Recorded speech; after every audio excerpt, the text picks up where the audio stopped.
ओम नमो भगवते वासुदेवाय। हिंदू धर्म में एकादशी के व्रत का महत्वपूर्ण स्थान है। कहा जाता है कि संसार में उत्पन्न होने वाला कोई भी मनुष्य ऐसा नहीं है जिससे जाने अनजाने कोई पाप ना हुआ हो। पाप एक प्रकार की गलती होती है जिसके लिए हमें दंड भोगना पड़ता है। ईश्वरीय विधान के अनुसार पाप के दंड से बचा जा सकता है अगर हम पापों को हरने वाली पाप मोचनी एकादशी का विधिवत व्रत करें। पाप मोचनी एकादशी 15 मार्च दिन रविवार को है। इस दिन पारिक योग बन रहा है। पारिक योग में दुश्मनों पर विजय प्राप्ति के उपाय कर सकते हैं। पाप मोचनी एकादशी के दिन व्रत रखते हैं और भगवान विष्णु की पूजा पंचामृत, तुलसी दल, पीले फूल, धूप, दीप आदि से करते हैं। पूजा के समय पाप मोचनी एकादशी की व्रत कथा सुनते हैं। इस व्रत को करने से पाप मिटते हैं और मोक्ष मिलता है। पाप मोचनी एकादशी का व्रत चैत्र कृष्ण एकादशी को किया जाता है। एक बार युधिष्ठिर ने भगवान श्री कृष्ण से पाप मोचनी एकादशी के महत्व और विधि के बारे में पूछा। तब उन्होंने विस्तार से इसके बारे में बताया है। पाप मोचनी एकादशी का महत्व क्या है? अर्जुन ने भगवान श्री कृष्ण से कहा, हे मधुसूदन, आपने फागुन मास के शुक्ल पक्ष की एकादशी अर्थात आमल की एकादशी के बारे में विस्तार से बताया है। चैत्र मास के कृष्ण पक्ष में आने वाली एकादशी का क्या नाम है तथा उसकी विधि क्या है? कृपा करके आप मेरी बढ़ती हुई जिज्ञासा को शांत करें। भगवान श्री कृष्ण ने कहा, हे अर्जुन, चैत्र मास के कृष्ण पक्ष की एकादशी को पाप मोचनी एकादशी के नाम से जाना जाता है। एक बार की बात है, पृथ्वीपति राजा मदांता ने लोमश ऋषि से यही प्रश्न किया था जो तुमने मुझसे किया है। अतः जो कुछ भी ऋषि लोमश ने राजा मदांता को बतलाया वही मैं तुमसे कह रहा हूँ। राजा मदांता ने धर्म के गुह्यतम रहस्यों के ज्ञाता महर्षि लोमश से पूछा, हे ऋषि श्रेष्ठ, मनुष्य के पापों का मोचन किस प्रकार संभव हो? कृपा कर कोई ऐसा सरल उपाय बताइए जिससे सभी को सहज ही पापों से छुटकारा मिल जाए। इसके लिए ऋषि ने पाप मोचनी एकादशी का महात्म्य बताया। आइए चलते हैं पाप मोचनी एकादशी व्रत कथा पर। महर्षि लोमस ने कहा, हे नृपति, चैत्र मास के कृष्ण पक्ष की एकादशी का नाम पाप मोचनी एकादशी है। उसके व्रत के प्रभाव से मनुष्यों के अनेक पाप नष्ट हो जाते हैं। मैं तुम्हें इस व्रत की कथा सुनाता हूँ, ध्यान पूर्वक श्रवण करो। प्राचीन समय में चैत्रथ नामक एक वन था। उस वन में अप्सराएं किन्नरों के साथ विहार किया करती थी। वहां सदैव बसंत का मौसम रहता था, अर्थात उस जगह सदा नाना प्रकार के पुष्प खिले रहते थे। कभी गंधर्व कन्याएं विहार किया करती थी, कभी देवेंद्र अन्य देवताओं के साथ क्रीड़ा किया करते थे। उसी वन में मेधावी नाम के एक ऋषि भी तपस्या में लीन रहते थे। वे शिव भक्त थे। एक दिन मंजू गोशा नामक एक अप्सरा ने उनको मोहित कर उनकी निकटता का लाभ उठाने की चेष्टा की।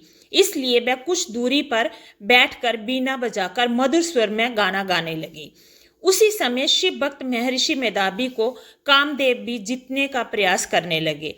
कामदेव ने उस सुंदर अप्सरा के भ्रूण का धनुष बनाया, कटाक्ष को उनकी प्रत्यंचा बनाई और उसके नेत्रों को मंजू गोशा अप्सरा का सेनापति बनाया। इस तरह कामदेव अपने शत्रु भक्त को जीतने को तैयार हुआ। उस समय महर्षि मेधावी भी युवावस्था में थे और काफी हष्ट-पुष्ट थे। उन्होंने यज्ञोपवीत तथा दंड धारण कर रखा था।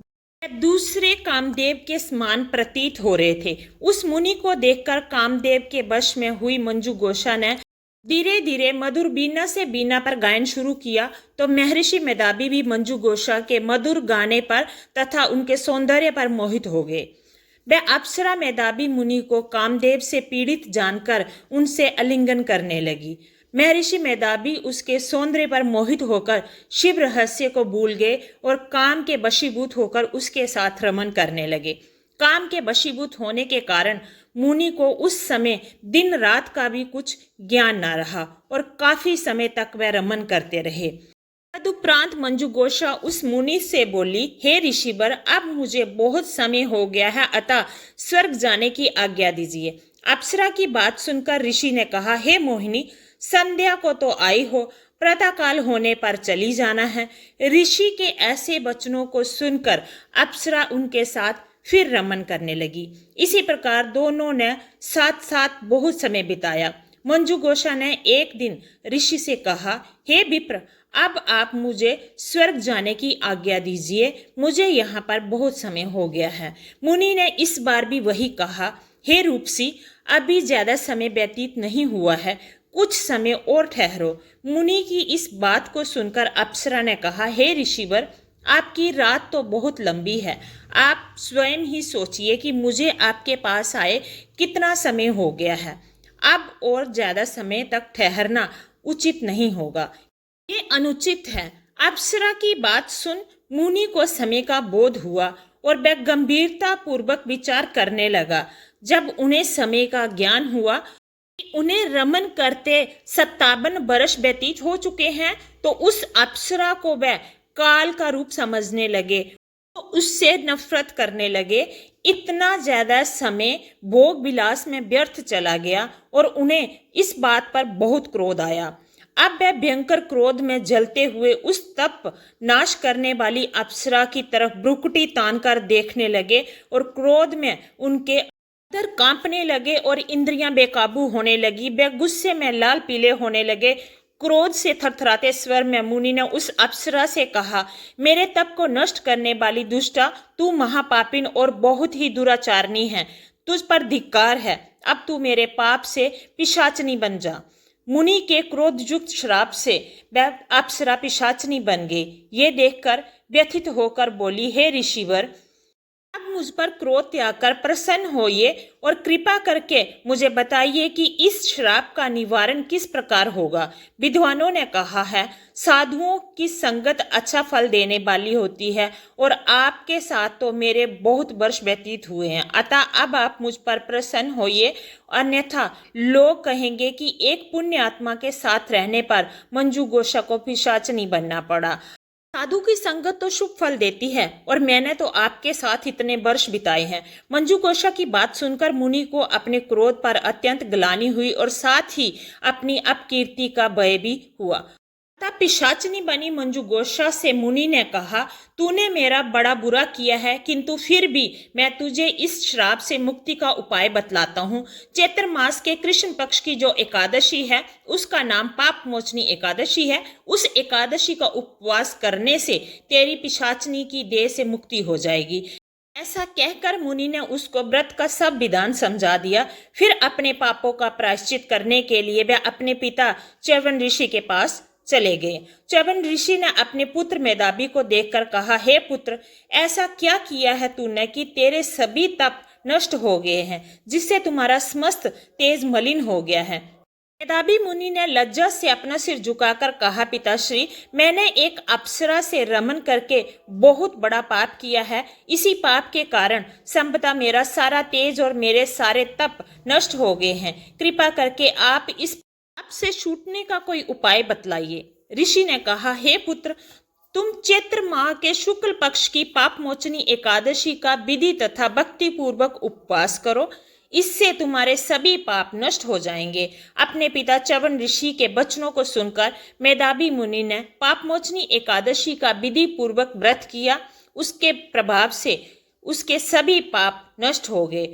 मंजुघोषा अप्सरा भी पाप मोचनी एकादशी का उपवास करने से पिशाचनी की देह से छूट गई और पुनः अपना सुंदर रूप धारण कर स्वर्गलोक को चली गई। लोमश मुनि ने कहा, हे राजन, इस पाप मोचनी एकादशी व्रत के प्रभाव से समस्त पाप नष्ट हो जाते हैं।